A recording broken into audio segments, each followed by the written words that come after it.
Bienvenidos a su programa Sin Separación de Iglesia y Estado. Soy el pastor Ricky Rosado. Vamos a los titulares.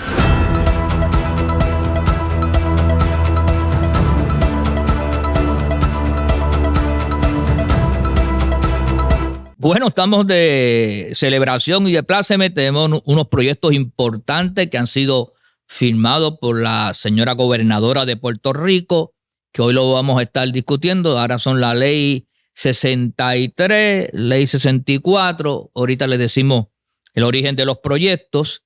Y también vamos a estar hablando sobre otros temas que están ocurriendo en Puerto Rico, que son necesarios que los atendamos, que están afectando nuestra vida social y que nosotros como pastores y como creyentes algo tenemos que aportar. Esos temas muy importantes hoy en su programa Sin Separación de Iglesia y Estado. Bueno, continuamos aquí en Sin Separación de Iglesia y Estado en horarios diferidos. Están escuchándonos no en el horario habitual y también por los demás canales que ya nos tienen ya sus horarios específicos y en el canal de YouTube como Apóstol Ricky Rosado. También en diferentes redes. Gracias por seguirnos y la aportación humildemente que hacemos para que los creyentes puedan estar al día en todo lo que está pasando y la gente de fe y valores y un pueblo conservador como Puerto Rico sepa qué está pasando. Si usted no conoce las leyes que se aprueban, si no conoce las órdenes administrativas, si no conoce las decisiones o las políticas públicas, pues lamentablemente usted se pierde de conocer sus beneficios, pero también sus deberes y responsabilidades. Como siempre me acompaña el distinguido licenciado, sacerdote por llamado divino, también tiene una vocación de servicio extraordinaria.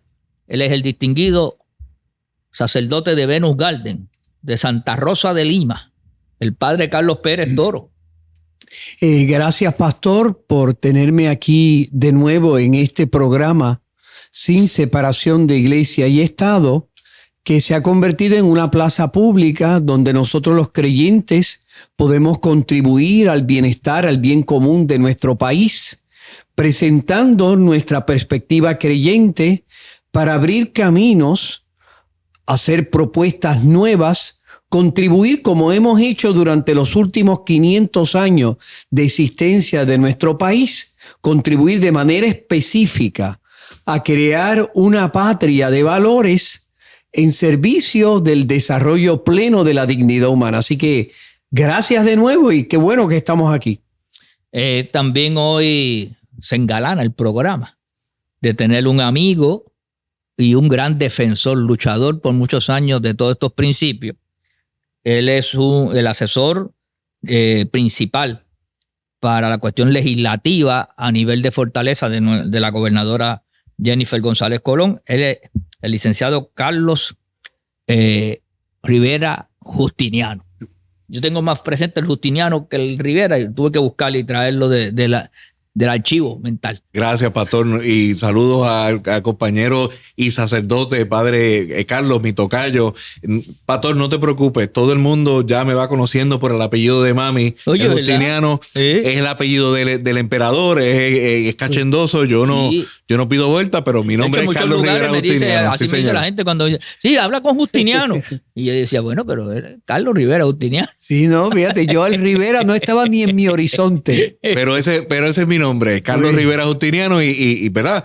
La gloria es para nuestro Dios, ¿verdad? Que me ha permitido tener la oportunidad. Ya por 20 años estábamos sacando cuentas, trabajando con estos asuntos legislativos, incluso desde antes de ser abogado. Soy abogado hace 16 años, pero desde que estaba estudiando Derecho, incluso ni siquiera le servía al Señor en aquella época, ya Él me tenía trabajando para sus propósitos y cuando, ¿verdad? Nací de nuevo. ¿Te acuerdas de la 99? Sí, muchacho, la verdad es, perdona que te interrumpe.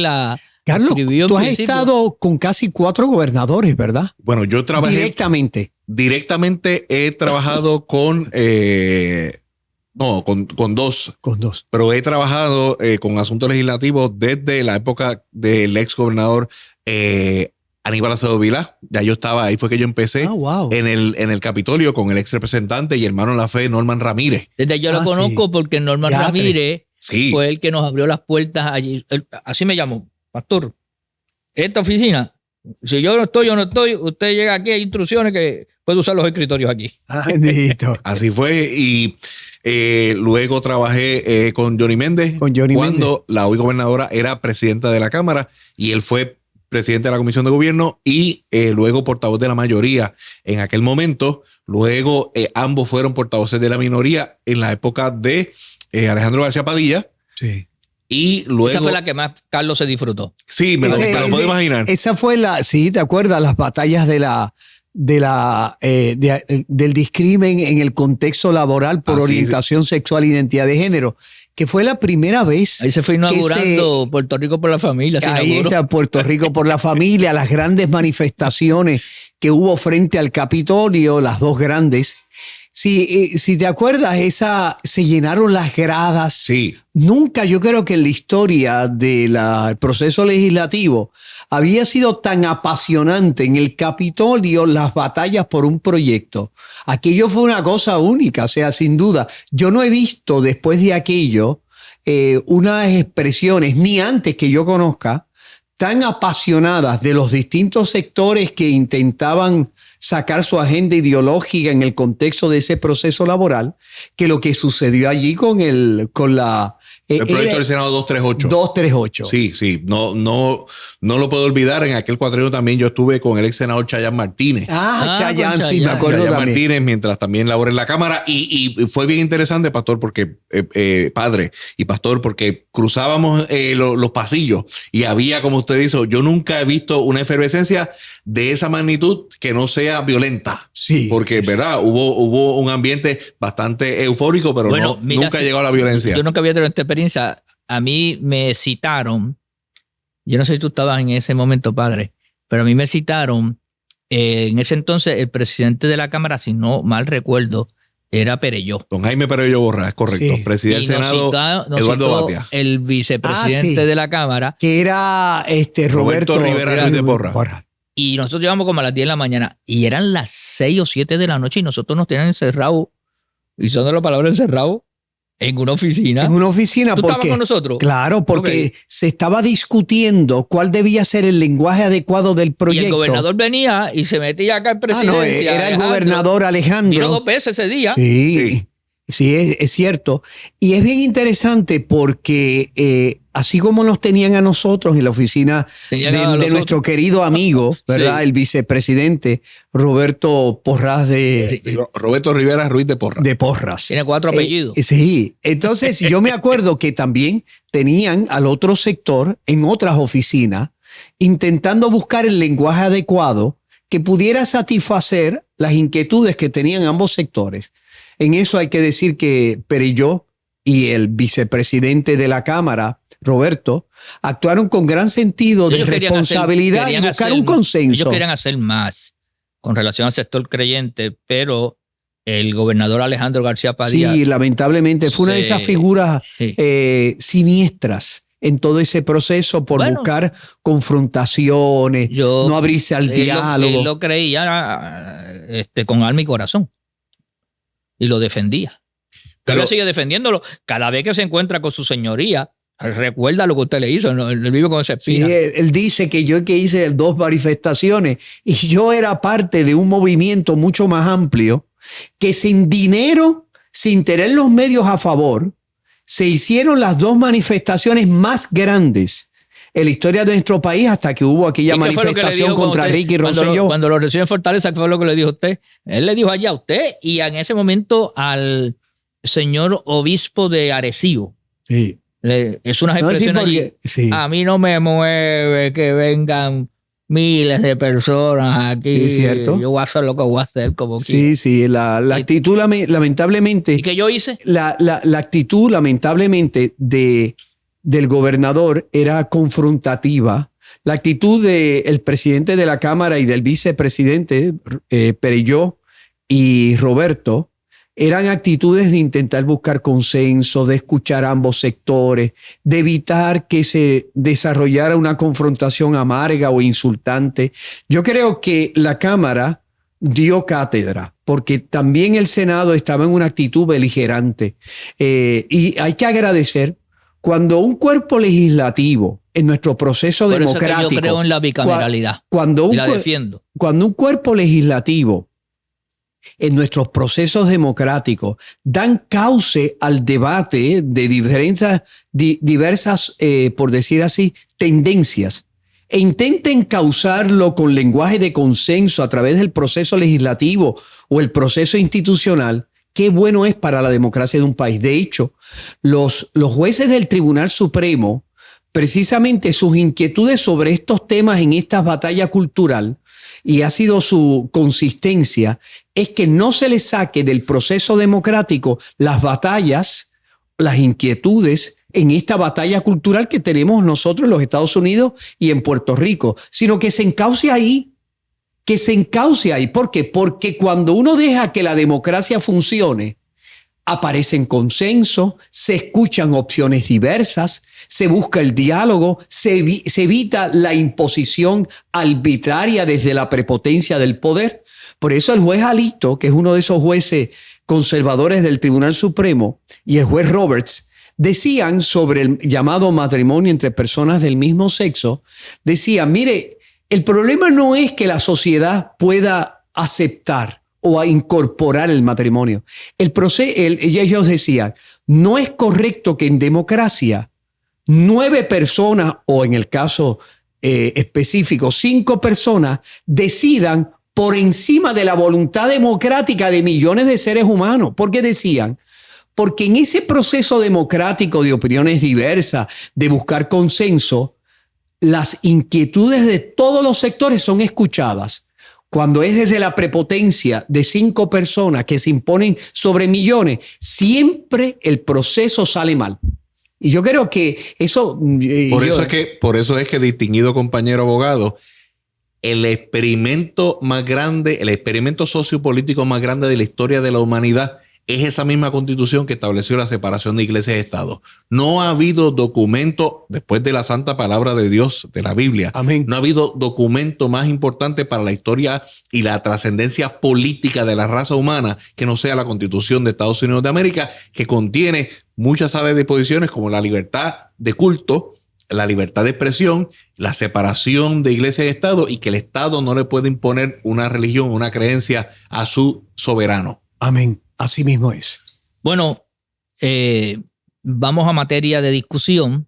Hay unos proyectos importantes que se han estado atendiendo en la Asamblea Legislativa en la primera sesión, ya que la cual culminó, y por eso hay una avalancha de proyectos que la señora gobernadora está firmando. ¿Cómo cuántos son, Rivera Justiniano?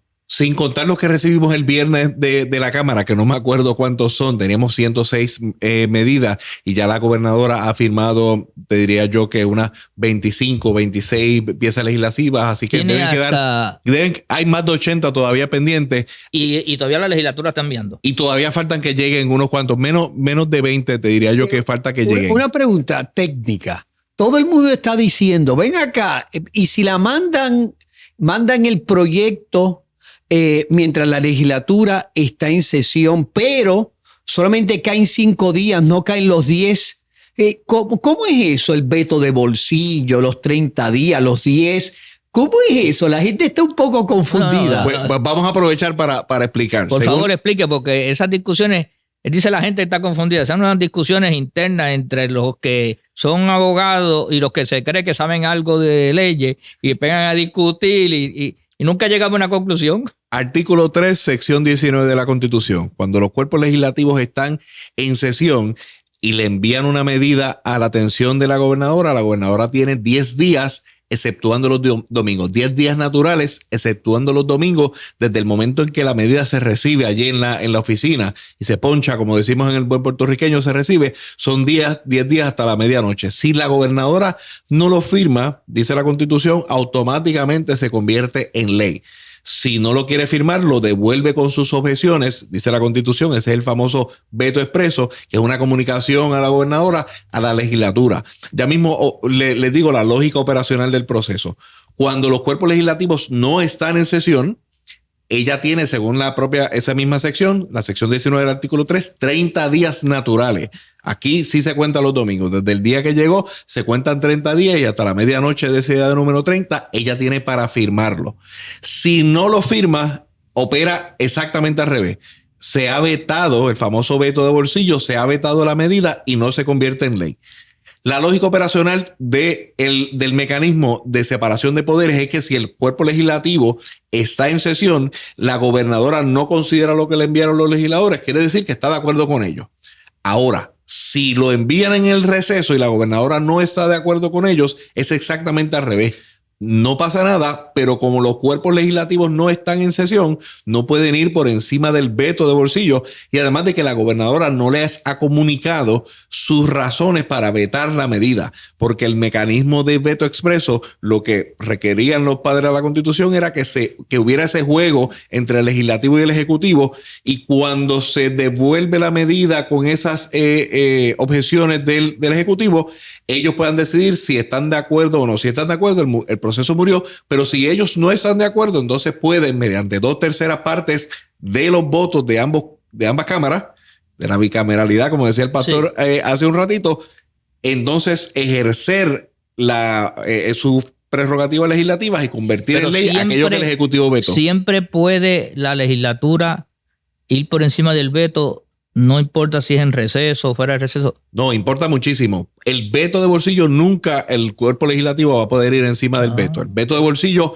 mata una medida, ¿verdad? Por así decirlo, ¿verdad? No es que estamos promoviendo el asesinato, pero acaba el trámite de la medida legislativa de manera permanente y para siempre. El veto expreso no. Porque el veto expreso al regresar... No, esa es nueva para mí. Sí, esa es. Ahora, por ejemplo, si le envían la medida... La pregunta original tuya. Sí, exacto. Si le envían la medida, vamos a suponer faltando que se le envía... 5 días para que termine la sesión. ¿Qué pasa ahí? Excelente pregunta, licenciado. En ese momento, la Constitución requiere que se cuenten 10 días y si al cabo de esos 10 días los cuerpos legislativos no están en sesión, automáticamente seguimos contando. Es decir, una medida que llega en el momento que al vencerse los 10 días ya los cuerpos no están en sesión, se cuentan entonces 30 días para su firma. Automáticamente. ¿A partir de cuándo? Bueno, no recuerdo la fecha en noviembre, pero a partir del 19 de junio, si usted cuenta, luego del 19 de junio, que la sesión se acaba el 30, ya los cuerpos legislativos, están aprendiendo un truco del oficio. Sí. A partir del 19 de junio, si usted cuenta, ya van más de 10 días y la sesión se acaba a la medianoche del día 30. Toda medida que se recibe en Fortaleza después del el 19 de junio o después, ya automáticamente caen el día 30. Le voy a compartir otro truco. Y el día 30 es, perdóname, el día 30 es 30 días o no tiene que ver nada con la otra sesión que cuando comience. Excelente pregunta. Claro que sí. Por eso él mismo le iba a decir ahora, opera exactamente al revés. Si una medida se recibe durante el receso, digamos que esta sesión comienza el 18 de agosto, si una medida llega el 9 de agosto, ya va a tener 10 días para que se firme, porque si al contar los 10 días, que es lo que dice específicamente el artículo, en la sección 19 del artículo 3, si al contar esos 10 días los cuerpos legislativos están en sesión, se reactiva el mecanismo de que para que la gobernadora no quiera una legislación, tiene que vetarla de manera expresa.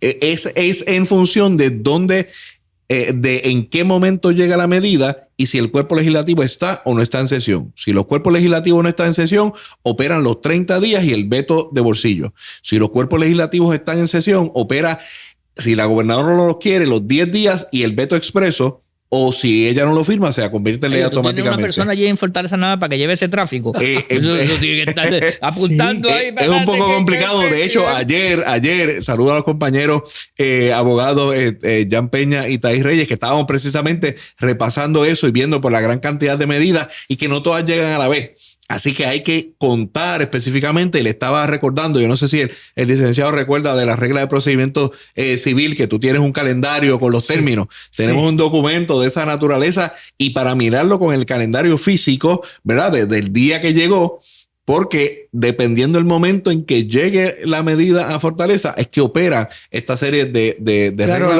Los 30, los días de cada mes son 30. No. porque tiene la particularidad, en julio y agosto tienen 31 días. O sea, y no se le aplica las reglas de procedimiento civil de 30 días. No, señor, porque en esta ocasión son términos que estableció la Constitución y la Constitución es bien específica. En el cómputo de 10 días dice, y lo dice hasta entre paréntesis, exceptuados los domingos. En el conteo de 10 días naturales, los domingos no cuentan. Así que hay que saltarlo. En el próximo párrafo que te habla de los 30 días, no exceptúa ningún día, pero te dice que son 30 días. Ok. Y, ¿verdad? Aplicando la jurisprudencia se me escapa ahora. ¿Y sabe por qué el domingo, verdad? Porque es el día del Señor. Digo, eso desde nuestro punto de vista, yo espero que los padres de la Constitución lo hayan visto de esa manera. Bueno, pastor, una Constitución que comienza planteando que ponemos nuestra confianza en Dios. Me imagino que tomará en cuenta nuestras grandes tradiciones Sería religiosas. Día de descanso y separación para estar con Ahora, una pregunta. ¿Cuánto tiempo tiene la legislatura para mandar el proyecto? O sea, ¿podría tardarse 2 meses en mandar un proyecto? No hay un término reglamentario para eso. Excelente pregunta. Ok. Y ahí está el truco. Meléndez Ortiz versus Acevedo Vilá. Recuerda ese caso del 2005. Ajá. El Tribunal Supremo estableció 2 cosas bien importantes. Primero, que los presidentes de los cuerpos legislativos no tienen discreción en firmar y enviar una medida de conformidad con el mandato constitucional cuando los cuerpos legislativos votan mayoritariamente sobre una acción legislativa. Es ministerial de los presidentes firmar y enviar. Lo que pasa es que no le dieron término. Y también dijeron que el Ejecutivo tiene standing, lo que se llama legitimación activa, para reclamar mediante mandabus que le envíen la legislación. En ese caso, incluso, y saludo y distingo al profesor Acevedo Vilá, que hemos tenido este debate, porque aquel caso dice que habiendo pasado una semana de que no le habían enviado aquella resolución conjunta, que es la que estableció el IBU, sí, tenían la obligación de enviárselo, pero eso me parece que obiter dictum, me perdona el padre, sí. Mi latín es de Las Marías, Puerto Rico. Pues mira, perfecto. Ese caso, la controversia no era sobre el término. Y ese caso no resolvió si hay o no hay un término, porque ni la Constitución, ni el Código Político, ni los reglamentos de los cuerpos legislativos dicen cuál es el término que tiene la legislatura para enviar una medida una vez firmada.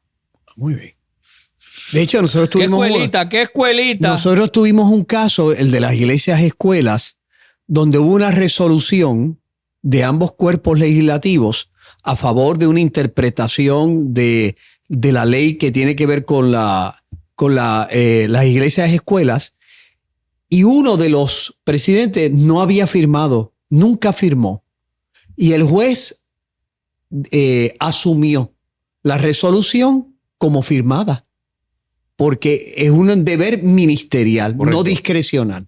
No tienen discreción los presidentes de los cuerpos, porque lo que hace esa firma, padre, es certificar que el texto que se envió, ¿verdad? Que coincide con el que se votó. Correcto, correcto. Y para también darle otro, ¿verdad?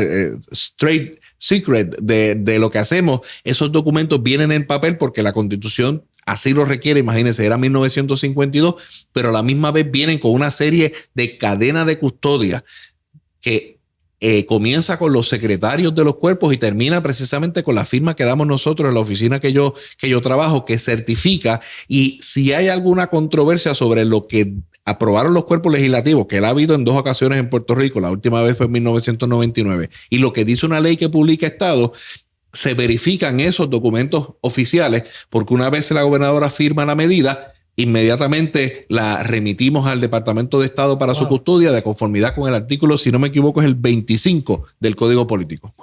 Bueno, interesante esto. Yo creo que hay gente que ha estado con nosotros oyendo todos estos planteamientos que no son comunes, que usted lo escuche. Empezamos hablando de la historia, de la función, que no era en sí parte de lo que vamos a hacer hoy, de la función de fortaleza a la legislatura.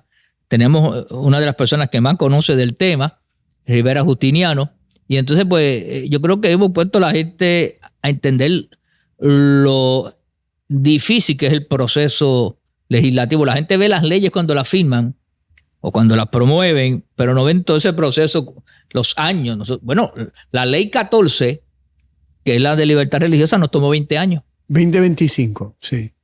Pero nos tomó 20 años producirla. Yo tengo que decir, y a Carlos lo conozco de años, Y ustedes han podido escuchar su brillantez y especificidad cuando habla de estos temas, y además su brillantez y como persona extraordinaria.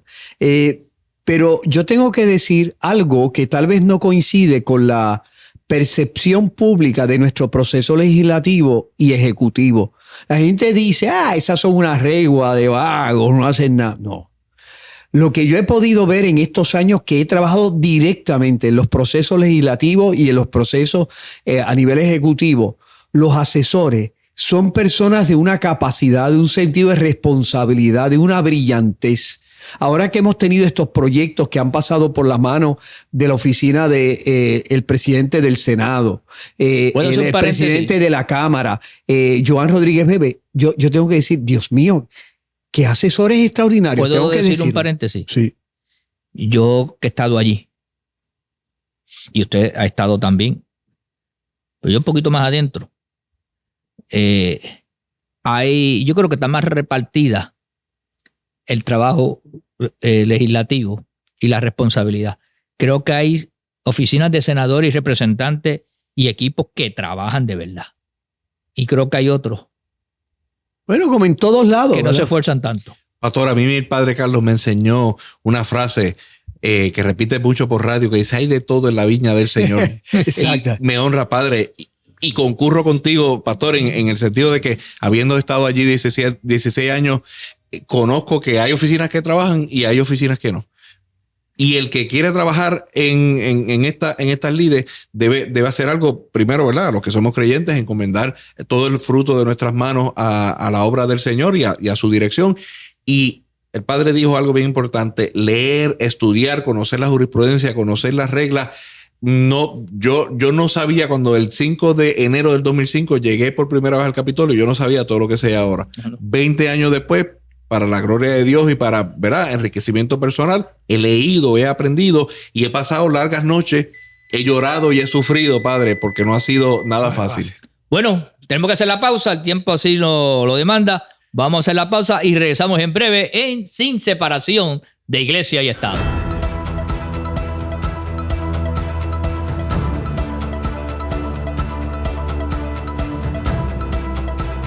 Bueno, continuamos aquí en Sin Separación de Iglesia y Estado. Soy el pastor Ricky Rosado. Gracias por acompañarnos y recuerde que nos puede seguir en todas las plataformas, aparte de aquí de WKQ 580 y los demás canales donde salimos y el canal de YouTube. Vaya allí, se suscribe o le da like, ¿verdad?, para que esté informado como apóstol Ricky Rosado. Estamos con el licenciado Rivera Justiniano, Carlos Rivera Justiniano. Él es asesor principal de Fortaleza en Asuntos Legislativos para la gobernadora Jennifer González Colón. Y quiero tomar un tiempo para agradecerle tanto a la legislatura como a la gobernadora de Puerto Rico, que han ido cumpliendo lo que en la plataforma y en promesas de campaña y en conversaciones con el sector de fe y creyentes, de las inquietudes que hemos venido presentando, algunas que habían que ya finiquitarlas porque llevábamos tiempo tratando de que se lograra, otras que han sido llevadas a los tiempos que estamos viviendo, y estamos muy agradecidos, y aprovecho también que tengo aquí a Rivera Justiniano porque él ha sido el que a veces nos oye y recibe los golpes. Porque en las discusiones nos ponemos, no por abusar de su confianza, es que ya nos conocemos por años y lo hacemos con respeto siempre. Nunca terminamos ni enojados, y el día que él nos dice hasta aquí llegamos, pues se respeta eso y se le sigue queriendo igual. Y una de las cosas que distingue a Carlos como asesor en todos estos años que yo lo conozco, él te dice, esto es blanco, esto es negro, tal como lo ve aquel que él tiene la responsabilidad de asesorar y de representar cuando hay diálogos de grupo. No intenta, por decir así, ocultar, no intenta engañar. Siempre Carlos nos dice, es decir, lo que dice el americano, what you see is what you get. Y yo creo que esa es una de las características que siempre he conocido en Carlos. Y nada. Gracias, Padre, me honra. Y lo tratamos de hacer así, primero nuevamente porque sabemos que ¿verdad? Tenemos que servir al Rey de Reyes y Señor de Señores. Amén. Y segundo, porque ¿verdad? Yo respeto muchísimo la democracia. Y alguna vez alguien me decía, no, tú tomas decisiones. No, yo asesoro a los que toman las decisiones. Exacto. He trabajado con legisladores, alcaldes y gobernadores. Y estoy clarísimo que esas personas están en esa posición también porque, ¿verdad? Operan en la democracia. Y eso hay que respetar. Decir algo que también he oído en los pasillos, que también te tienen respeto y algún grado de confianza, por decir esa palabra, la oposición. Sí, ha tenido buena relación con los incluso los presidentes populares. Gracias a Dios, eso ha sido así, ¿verdad?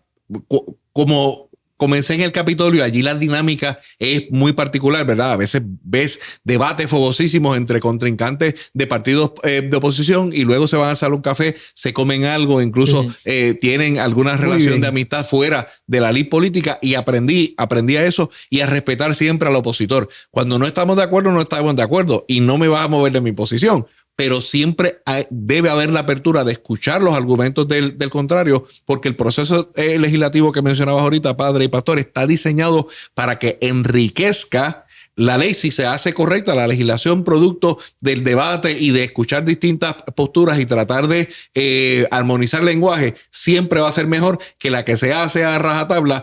Esta es mi postura, ni siquiera escucho la opinión del contrario y eso no debería ser. Mire, bueno, aquí estamos un pastor evangélico de tradición pentecostal y un sacerdote católico, ¿verdad? De tradición, por decir así, católica. Y fíjate, nos llevamos excelentemente bien. Hace 40 años eso no hubiera sido posible. No hubiera sido posible. Imagínense, ya casi tengo al pastor rezando el rosario. Digo, no lo ha rezado, pero casi lo tengo cerca. Yo lo tengo a punto de tener la experiencia de la glosolalia. Muy bien. Bueno, ya se firmó el 63. Proyecto del Senado 350 que se convirtió en la ley 63 del 2025. El 2025, ya eso es ley, ya comenzó esta nuevecita, tiene como 24 horas. Dependiendo de la fecha que las personas estén escuchando el programa, pero se firmó en la tarde del 16 de julio. 16 de julio. Vamos a, padre, brevemente, porque quiero ver las dos partes. Explícanos lo que es en sí, pero yo quiero oír también parte de lo que ocurrió para que la ley tuviera la situación de que, porque esta ley ya venía de otro cuatrenio, se le hizo unas modificaciones, llega a la legislatura. Sí, venía del proceso legislativo, no que había alguna ley anterior. Sí, o sea que venía del cuatrenio pasado algo que... Sí, es decir, fue parte del proceso legislativo en estos últimos 2 cuatrenios. Ok, está bien. Pues dale, explícalo. Exacto. Pero no, lo único que yo voy a decir son 2 puntos. Uno, esta ley lo que hace es prohibir que para la disforia de género de menores de 21 años se utilicen métodos invasivos.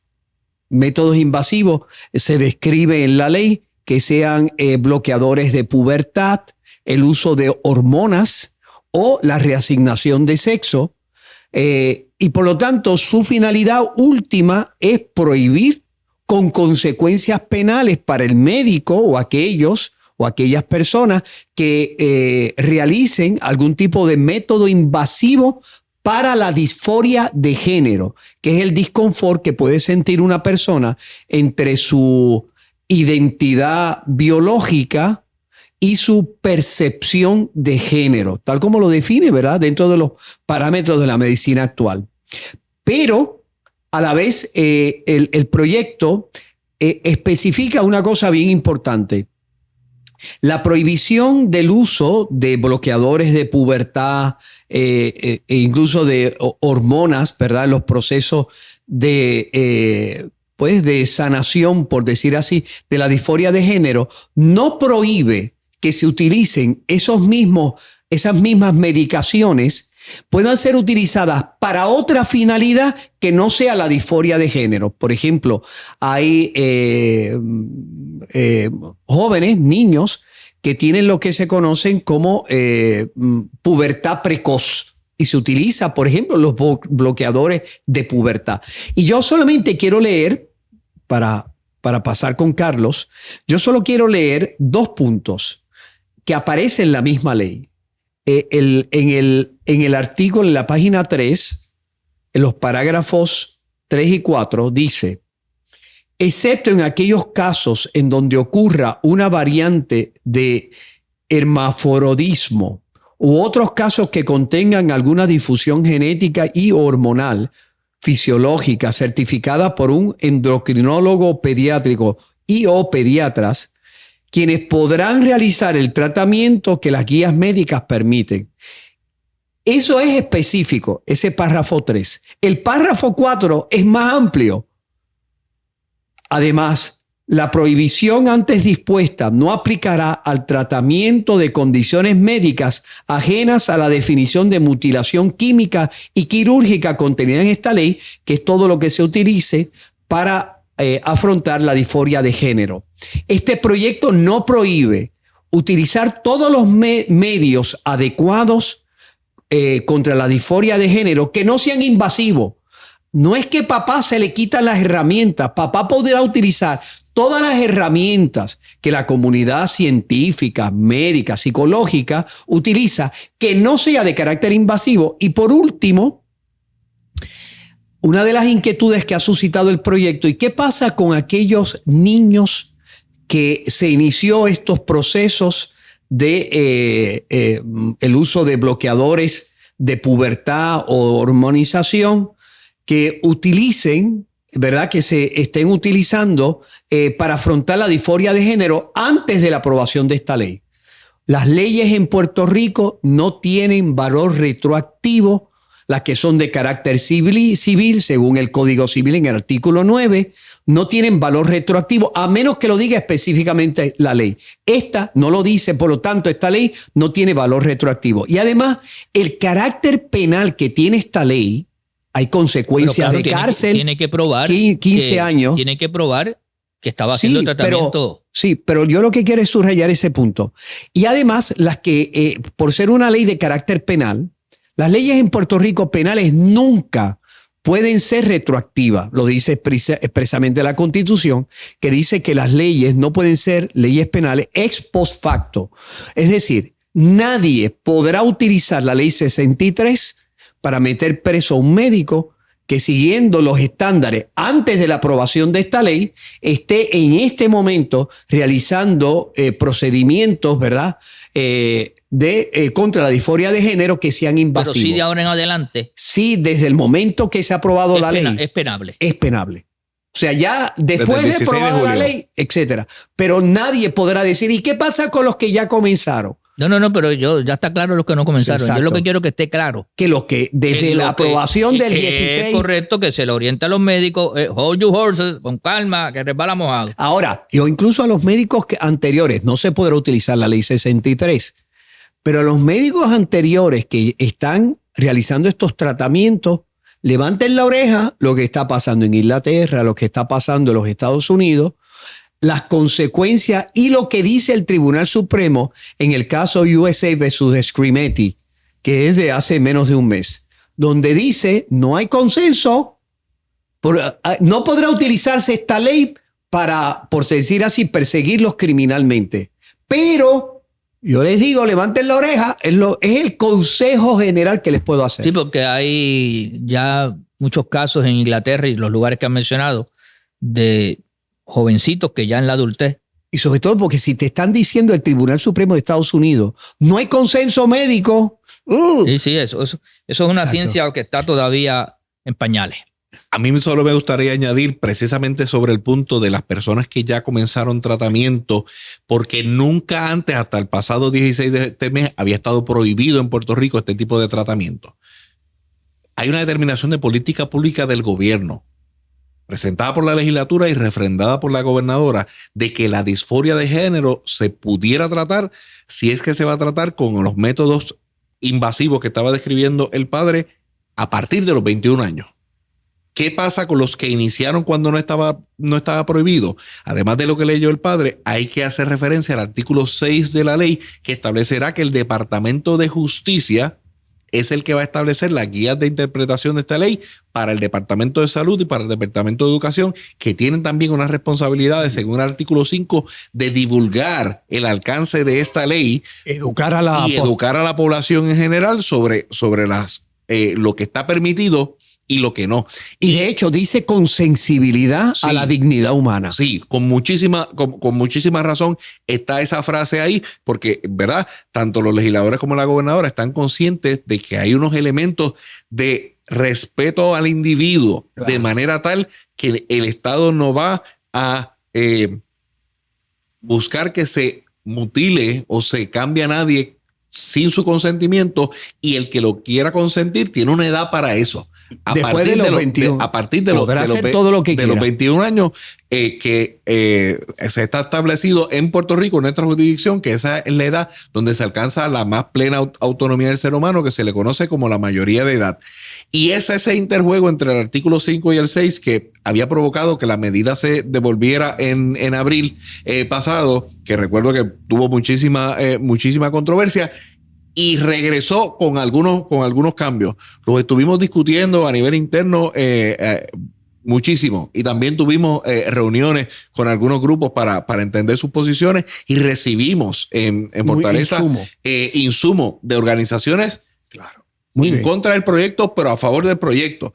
Y, ¿verdad? Toda organización o grupo que estuvo a favor, en contra de que se aprobara el proyecto, no pueden decir que no se les atendió, no hubo reuniones, eso es un hecho, pero sí se recibieron llamadas, correos electrónicos y cartas físicas dirigidas a la gobernadora, y todas se discutieron con ella para que ella tomara su decisión de manera informada, y tomó la decisión, padre y pastor, en atención de la protección de los menores.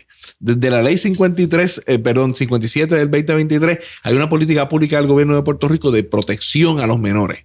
Okay. Y la gobernadora identifica esta nueva ley 63 como parte de esa ampliación. ¿Para qué? Para que los menores de edad, aún con el consentimiento de sus padres, estén protegidos por el Estado, para que cuando vayan a tomar una decisión, si es que tomaran una decisión sobre su disforia de género, la hagan como adultos. Okay. Que la pueden hacer ya cuando pasen los 21 años. Hay varias. Lo bueno también, y tengo que reconocer, que fue el representante Héctor Ferrer. Sí, que el Partido Popular, que sometió en la comisión para que fuera 21 años. Algo que a mí me sorprendió en el caso de Héctor Ferrer, pero se lo tengo que aplaudir. Yo no sé si lo hizo con la intención de que creara una polémica mayor y no salió. Bueno, le puedo decir que una de las enmiendas que sometió la gobernadora era clarificar ese artículo, porque parecía, cuando lo mirabas en contexto, parecía que se permitía desde los 18 para unas partes y 21 para otras. Y una de las enmiendas, cuando se devolvió la medida, fue dejarlo claro en 21. Pero yo pienso que el representante Ferrer tuvo una buena intención. Muy buena, qué bueno. En que quedara, Claro. que quedara claro, y luego de la devolución queda meridianamente claro que es a los 21 años es bueno que se sepa la prohibición es hasta los 21. Que este proyecto, que venía de un cuatrienio anterior, que en este cuatrienio se aprobó Cámara y Senado, la gobernadora lo tiene en su escritorio, el secretario de Salud tiene unas inquietudes, ella lo regresa a la legislatura. Correcto. Se vuelve a revisar. O sea, que este proyecto no ha sido, como algunos quieren pensar por ahí, que los grupos de profesionales, los profesionales tuvieron 8 años y patalearon por lo mismo y nunca pudieron ser claros en sus expresiones que siempre están llevando de corte liberal o libertino, porque ya rayan lo libertino. O sea, que no venga por ahí Pedro Julio con ese argumento que tiene, qué sé yo, los cuántos colegios y cuántas cosas. Mire, esto se llevó a la saciedad. De hecho, hay una decisión del Tribunal Supremo de los Estados Unidos. Evidentemente, es lógico que en una sociedad plural pues hayan visiones distintas sobre el tema de la disforia de género, y el Tribunal Supremo, como usted muy bien cita, USA versus Scrimetti, dice claramente un proyecto, o es decir, una ley del estado de Tennessee, es la nuestra, es casi copia al carbón de esa ley. Okay. Y lo único que dice el tribunal, esta ley está dentro de los parámetros constitucionales de un estado que tiene la responsabilidad de proteger el bienestar, la salud de sus ciudadanos, sobre todo de los más vulnerables, los niños, dice el Tribunal Supremo, hay una presunción de corrección. Y dice, este estado de Tennessee, está hablando a toda la nación, este estado tiene la capacidad de moverse ampliamente porque no hay consenso y analiza. Es más, imagínense, es de las pocas veces que el Tribunal Supremo norteamericano, por el juez presidente, dice, miren, nosotros nunca seguimos los desarrollos legales y constitucionales o la jurisprudencia de ningún país. Nosotros basamos siempre en nuestra referencia. Pero en esto tengo que reconocer, dice el juez Roberts, que hay los países que iniciaron estos procesos, los están revirtiendo con los menores. En Europa. En Europa. Y hace cita. Y hay varios estados de la nación que tienen una ley como esta. Ya. Claro, y pastor, y yo quiero dejar claro, sin duda las personas mayores de 21 años tienen absoluta libertad de poder decidir. De cometer ese rol. De tomar esa decisión bueno, que sin duda. Tú lo llamas decisión, yo le llamo rol. No, pastor. Pero yo puedo llamarle rol o no. No, yo quiero dejar claro que para mí la disforia de género no puede ser resuelta con, por decir así, cambiar la estructura biológica natural. ¿Y por qué? Porque en una sociedad con una cultura que está diciendo que el medio ambiente, que la naturaleza, hay que respetarla y que el ser humano tiene que desarrollar la sociedad en acorde con la naturaleza. La primera naturaleza es tu propio cuerpo. Pues seguro, pues eso es lo que estoy diciendo. Claro, y por eso nosotros, anclado en la Sagrada Escritura que dice hombre y mujer los creó, por eso los bendijo, por eso es que nosotros afirmamos que para afrontar la disforia de género, entendemos que debe ser reconciliarte con tu naturaleza.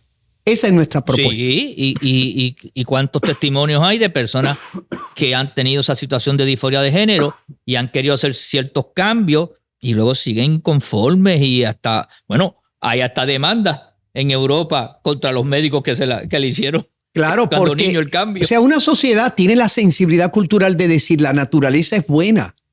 Pues nosotros decimos, el cuerpo no es un dato a superar, es un proyecto a realizar. Y por eso entendemos con el mayor respeto y sensibilidad a los que piensan distinto. De acuerdo. Sí. Y yo quiero señalar un detalle muy importante que es con respecto al hecho de que la prohibición penal, y he escuchado y leí las posiciones tanto del Colegio de Médicos como de la Asociación de Psicólogos que planteaban dos elementos que se entrelazan. Primero, que los médicos no deberían estar sujetos a sanciones penales por practicar la medicina y que estos procedimientos que se han estado realizando en Puerto Rico tenían la anuencia y la autorización de los padres. Pues bien, ningún médico en Puerto Rico puede practicar la medicina de manera ilegal o está sujeto a sanciones penales.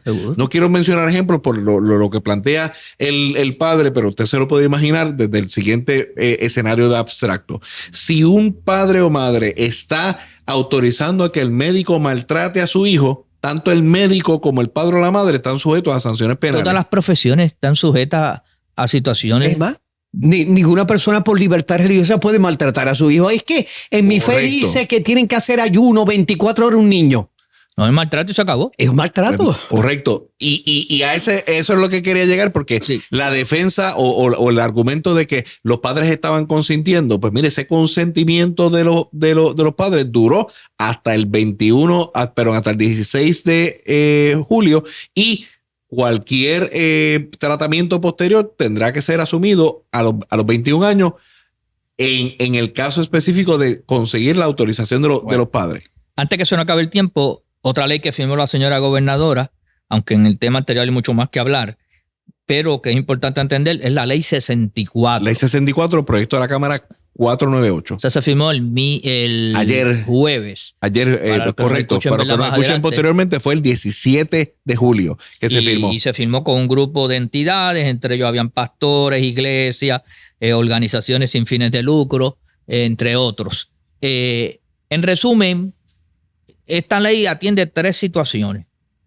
Es para trabajar con la 1101 del reglamento del Departamento de Hacienda, que es la que da las excepciones contributivas a las organizaciones, entiéndase en este caso, No es reglamento, es la ley, el Código de Rentas Internas. Código de Rentas Internas 1101-1A.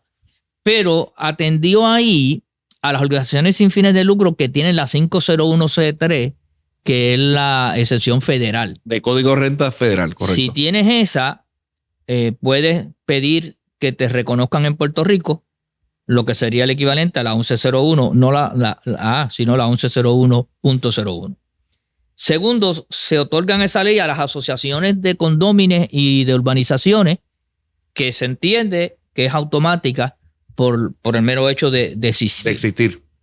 Y luego se añade un tercer punto importantísimo, que están los pastores entendiendo ahora y celebrando y qué sé yo qué, porque le extiende a las iglesias lo que era antes. O sea, esto fue muchos años, todavía tú estabas en Pampers, ya tú no pensabas. Yo también estaba en Pampers, ¿verdad, pastor? No, tú no, porque tú y yo no nos llevamos tanto. Y entonces, pero no lo vivías, no lo vivían como iglesia católica. Nosotros, la iglesia... Sí, había una especie de facto, se entendía que la iglesia tenía personalidad jurídica y las subdivisiones posteriores, y que estaban exentas sin ningún otro trámite o proceso necesario. Pues estoy hablando de allá de muchos años atrás, cuando la iglesia nada más iba y se incorporaba con un documentito y ya automáticamente se le reconocía su exención contributiva. Eso era así. Eso con el tiempo ha ido cambiando y se complicó más con el amigo Zaragoza, que nos complicó la vida a muchos en ese sentido, porque él entendía otra cosa. La cuestión es que se siguió trabajando y hoy en día tenemos esa ley 64 que lo que permite es que se le reconoce a la iglesia que es una organización que opera sin fines de lucro. Pero espérese, antes de terminar, para que tú consuma el tiempo, no es que le dale derecho a hacer lo que le dé la gana. Cuidado, Hacienda puede como quiera. Sí, tiene la autoridad. Vamos a dar la advertencia, Roa. Pero déjame que me quedan 2 minutos para que pueda decir algo. Pero quiero decir que dio la exención automática por el hecho de existir como iglesia, esté incorporada o no esté incorporada. Y dice algo más, y yo creo que es importante: las exenciones no son un derecho constitucional, son una concesión del Estado.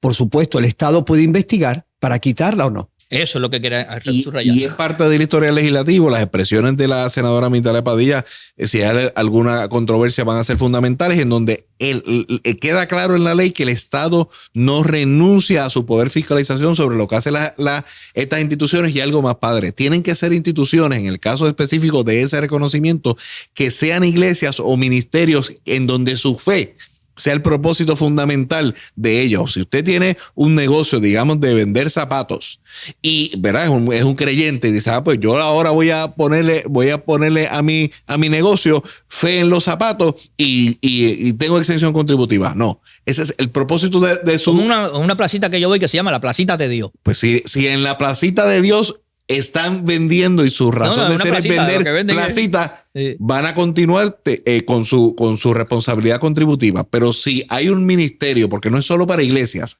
las iglesias están mencionadas específicamente, y cualquier otro ministerio en donde la fe, el compartir su fe sea el propósito fundamental de ese ministerio, por el simple hecho de existir, va a tener esa protección sin que el Estado renuncie a poder fiscalizar. Así que concurro con el planteamiento que hace, pastor, y padre, exhortamos a los que nos están viendo y escuchando a comportarse, a dar testimonio de lo que ahora tienen y no Exacto. El primero que los va a denunciar va a ser aquí en este programa. A seguir la instrucción del maestro, que fue lo que le dijo a Pedro: padre, corrígeme si estoy equivocado, al César lo que es de César y a Dios lo que es de Dios. Y a cuidar la confianza que se nos ha dado, vamos a honrarla. La iglesia no es para ser rico a ninguno de sus miembros, sino para cumplir, como dice, la finalidad última, que es la propagación del evangelio de Jesucristo o de la iglesia o institución religiosa el tiempo que usted se nos pertenece. Ha terminado. Le agradezco su comparecencia. Caramba, gracias a ustedes, me han honrado muchísimo. Dios me los bendiga. Espectacular. Tenemos un raincheck para una segunda parte. Claro que sí, cuando ustedes necesiten. Saluda a la señora gobernadora, muchas gracias. Apreciado. Dios bendiga al pueblo de Puerto Rico. Amén.